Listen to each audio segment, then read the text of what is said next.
Well, believe it or not, we're halfway through September. Next month is National Pork Month, the 73rd Alice in Dairyland. Julia Nuunes, who we had an opportunity to meet earlier this month on Live at 4, shares some great fall pork recipes. Thank you so much for having me on. I wanted to take this time today to tell you why pork is perfect to fuel your family this fall. As temperatures begin to cool down, you may be wanting to get in one last grilling day, and there's so many options with Wisconsin pork. Pork beer brats is one option you can put on the grill. They're easy to make and delicious. Another option is baby back ribs. Takes a little more time, but definitely worth the wait. As temperatures get colder, you may be craving some comfort food, and do I have the perfect recipe for you?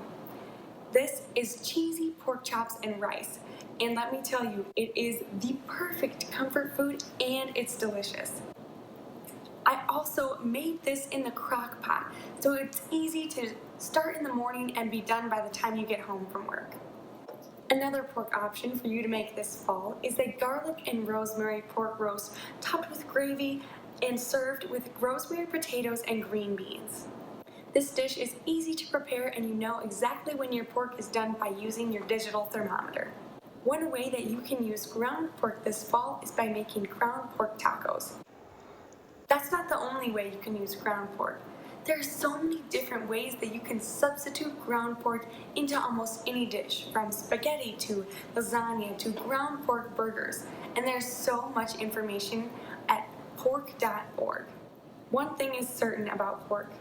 There is an abundance of recipes and different ways that you can enjoy this lean, heart-healthy protein this fall.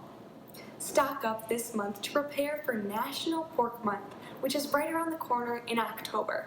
Buying Wisconsin products from your local grocery store not only supports your community, but also supports local farmers. To stay up to date with my adventures and to see how I made all of these dishes, visit AliceInDairyland.com and follow me on social media at Alice in Dairyland.